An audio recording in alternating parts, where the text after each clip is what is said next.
এবার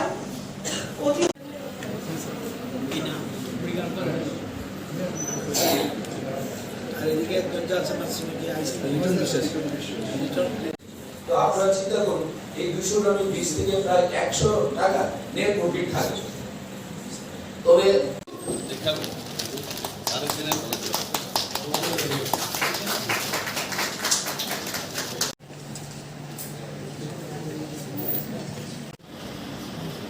খুব মূল্যবান আপনারা এই প্রোগ্রামে ট্রেনিং এ শিখে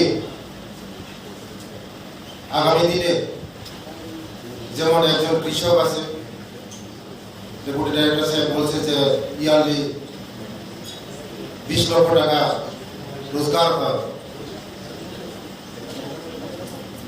তাই আমি আপনাদেরকে বলবো যে নিজের পায়ে নিজে স্বাবলম্বন হওয়ার জন্য যে স্কিম আজকে মাশরুম চাষের উপর যে ট্রেনিংটা আজকে আপনারা ধৈর্য সহকারে অফিসাররা বোঝাবেন আপনাদেরকে, বুঝে আপনারা যে ট্রেনিংটা কাজে লাগাবেন, আগামী দিনে আপনারা স্বাবলম্বিত হতে পারবেন। আমাদের সরকার আসার পরে আগে এই ত্রিপুরা রাজ্যের মধ্যে এই ধরনের আমাদের প্রোডাকশন যে বাড়া বীজ পাওয়া যেত না। এখন আমাদের অফিসাররা আপনাদেরকে বীজ লোকের আপনাদেরকে দেওয়া হচ্ছে। তাই আগামী দিনে আপনারা সরকারের যা সুযোগ যা প্রয়োজন আপনাদেরকে সাহায্য করব। মাশরুম আমার নিজেই আমি বলি, আমি ডায়াবেটিস পেশেন্ট, বাজারে গেলে মাশরুমটা আগে কিনি, সবচেয়ে আগে ফার্স্ট। মাশরুম ডায়াবেটিস রোগীদের জন্য সবচেয়ে উপকারিতা, কোনো ক্ষতি করে না। যারা নিরামিষ বুঝি তারা এই মাশরুমটা সবচেয়ে আগে কিনে। আমি বটল মাশরুম মার্কেটে আমি দেখি, বটল মাশরুম আজকে অনেকদিন আমি মার্কেটে গিয়ে বটল মাশরুম পাওয়া যায় না। তা আপনারা বটল মাশরুমটা একটু করবেন। আর একটা ডিমান্ড আছে যে সাদা দুধ মাশরুম, এটাও মার্কেটে ডিমান্ড আছে, প্রচুর ডিমান্ড আছে। মাশরুম অনেক কোয়ালিটি মাশরুম আছে, অনেক দামি দামি মাশরুম আছে। আমাদের অফিসার আজকে আপনাদেরকে ট্রেনিং দেওয়া হবে। আপনারা ট্রেনিং নিয়ে আপনাদের যে স্বাবলম্বন হবেন। আগামী দিনে আমাদের সরকার আছে, আপনাদের পাশে আছে। সরকারের যা সাহায্য লাগে সরকার দেবে।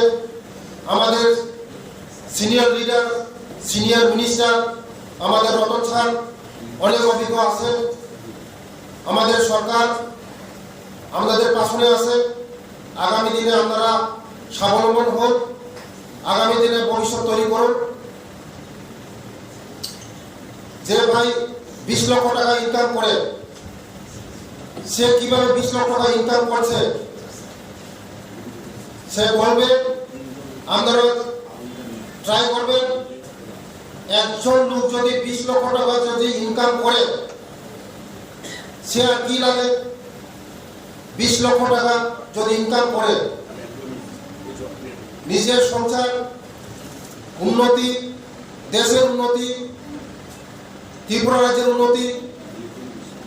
তাই সবাইকে আমি বলবো যে ভাই 20 লক্ষ টাকা ইনকাম করছে, আমরা তো 10 লক্ষ টাকা ইনকাম করতে পারবেন। তাই ভাই যেভাবে 20 লক্ষ টাকা ইনকাম করছে, কিভাবে ইনকাম করছে এটা আপনারা একবার দেখবেন।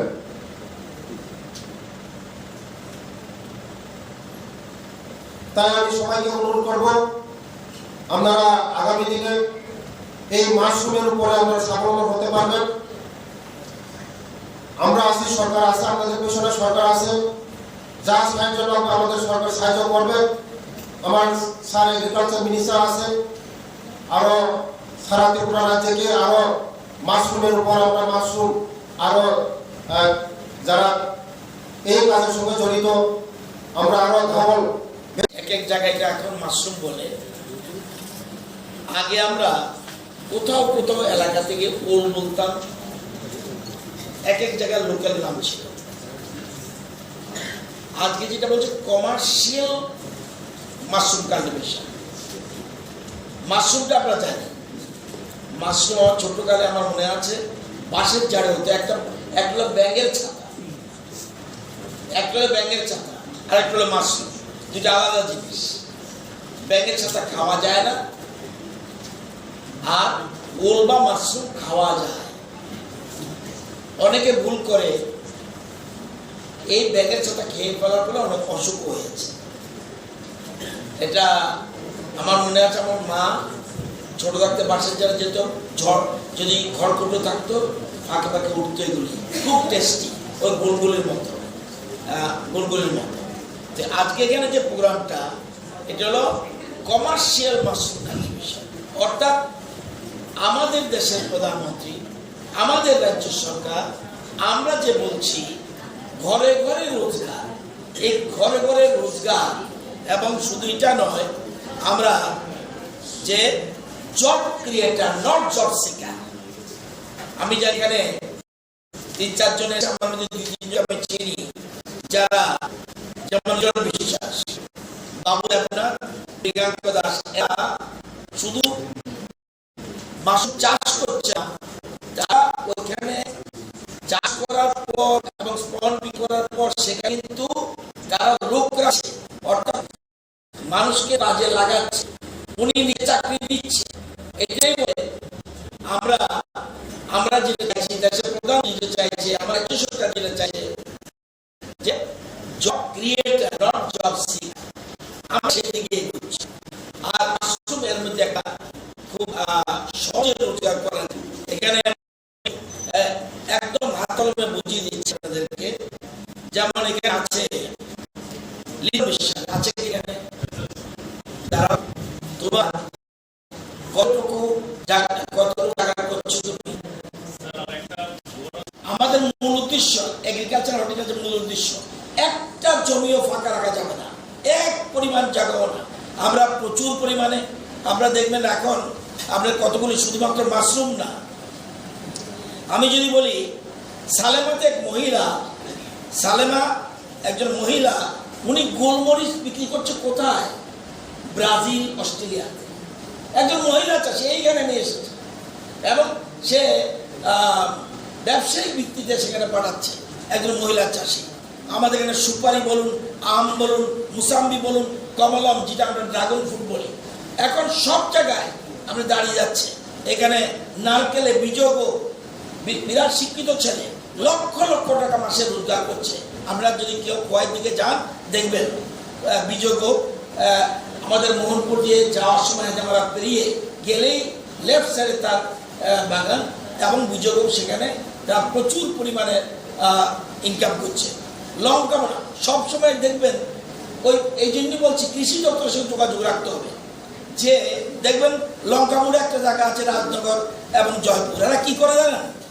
কপি, আমরা সবাই জানি ফুলকপি শীতকালে হয়, তারা আর্লি বের করে দেয়, অর্থাৎ ভালো দাম পায়। এই সব জিনিসের চিন্তা এবং কৃষি দপ্তরের সাথে যোগ করলে আপনি এটা পাবেন।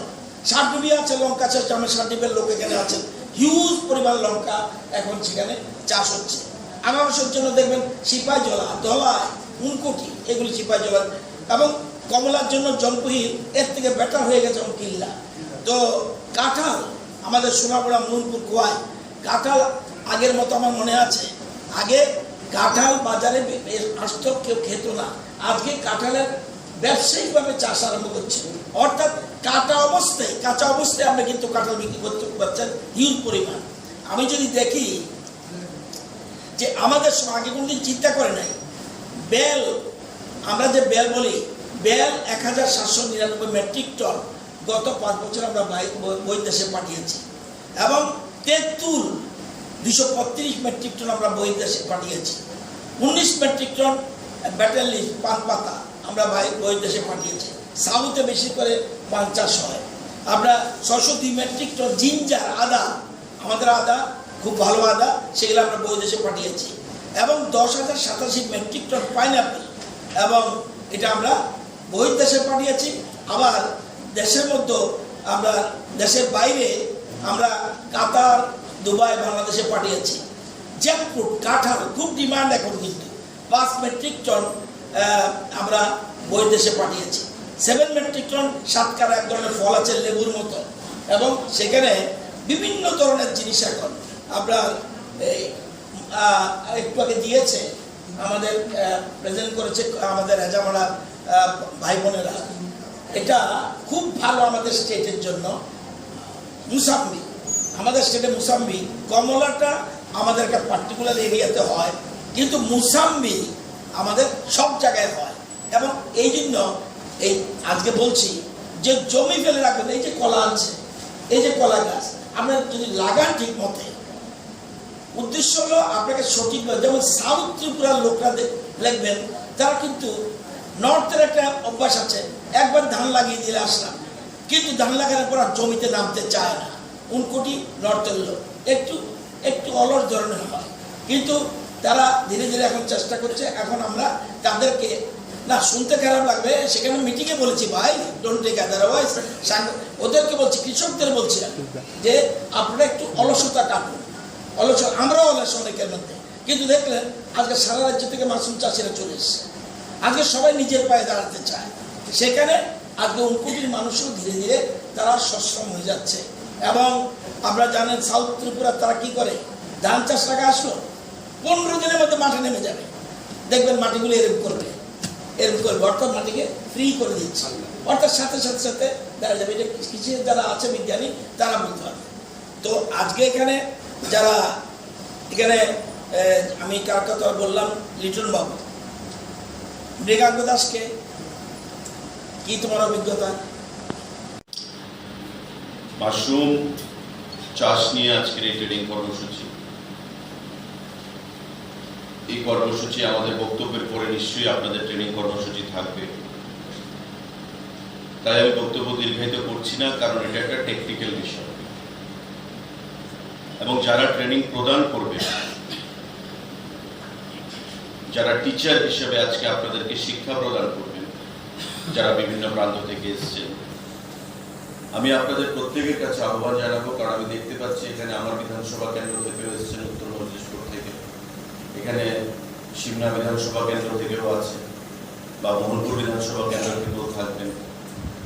তো যারাই এখানে এসছে, আমি আপনাদের প্রত্যেকের কাছে আহ্বান জানাবো যে কৃষি দপ্তর এবং ট্রাইবাল ওয়েলফেয়ার ডিপার্টমেন্ট যে উদ্যোগটা গ্রহণ করেছে, সেটা আপনারা ভালো করে জানবেন, ভালো করে বুঝবেন, এবং যাতে করে আপনাদের প্রত্যেকের স্ব স্থানে গিয়ে আপনারা এই মাশরুম কাল্টিভেশনটা সঠিকভাবে করতে পারবেন। কারণ ইতিমধ্যে অনেক কিছু আমাদের জানা ছিল না। এই ঘরের ভেতরে প্রবেশ করার পর আমরা দেখলাম যে মাশরুমের বিস্কিট, মাশরুমের কেক, মাশরুমের বিভিন্ন খাদ্যবস্তু এবং যে আইটেম, এই জিনিসগুলো আজকে যদি আমরা মার্কেটিং বা বাজারজাত করি, শুধু ত্রিপুরা রাজ্যে নয়, আমরা আন্তর্জাতিক স্তরে সারা দেশে আমরা সেটা পৌঁছে দিতে পারবো। এবং এতে করে আমাদের রাজ্যের যারা কৃষকরা রয়েছেন, যারা মাশরুম চাষের সঙ্গে যুক্ত থাকবেন বা রয়েছেন, তাদের অর্থ উপার্জন হবে। আপনারা জানেন যে আমাদের যশস্বী প্রধানমন্ত্রী মোদীজি পরিষ্কার ভাষায় বলেছেন, দ্ব্যর্থহীন ভাষায়, যে কৃষকের আয়কে দ্বিগুণ করতে হবে। এবং কৃষকের আয়কে দ্বিগুণ করতে গিয়ে সারা দেশে বিভিন্ন সময় আমরা দেখেছি বিভিন্ন সিদ্ধান্ত গ্রহণ করা হয়েছে। একটা কৃষক কৃষিকাজে যখন যুক্ত থাকেন, এবং আমরা প্রত্যেকে জানি ভারতবর্ষের অর্থনীতি হচ্ছে কৃষি নির্ভর অর্থনীতি, আর কৃষকদেরকে আমাদের সরকার, আমাদের দল, আমাদের মাননীয় প্রধানমন্ত্রী কি বলেন, যে তারা হচ্ছে অন্নদাতা, তারা হচ্ছে আমাদের লক্ষ্মী। সুতরাং অন্নদাতাদেরকে যদি আমরা বাঁচিয়ে না রাখি, সঠিকভাবে সঠিক দিশায় যদি আমরা পথ প্রদর্শক হিসেবে না হই, তবে আমাদের অর্থনীতি ভেঙে পড়বে এবং আমাদের দেশ অর্থনৈতিকভাবে এগিয়ে যেতে পারবে না। তাই কৃষককে স্বাবলম্বী করতে হবে, কৃষকের আয় দ্বিগুণ করতে হবে, এবং সেই আয়কে দ্বিগুণ করতে গিয়ে আমরা একের পর এক কৃষি দপ্তরে সেখানে কর্মসূচি ঘোষণা করা হয়েছে এবং এতে করে যারা এখানে আছেন আপনারা বছরে 3 বার 2000 টাকা আপনাদের অ্যাকাউন্টে চলে যাচ্ছে। দিল্লি থেকে সে টাকা আপনাদেরকে পাঠানো হচ্ছে, direct cash transfer. PM Kisan Samman Nidhi আমরা যাকে বলি, কৃষকের আয়কে দ্বিগুণ করতে গিয়ে আমাদের এমএসপি রেট প্রাইসে সেখানে ধান ক্রয় করা হচ্ছে প্রতি বছর 2 বার। এতে করে একটা কৃষক স্বাবলম্বী হচ্ছে।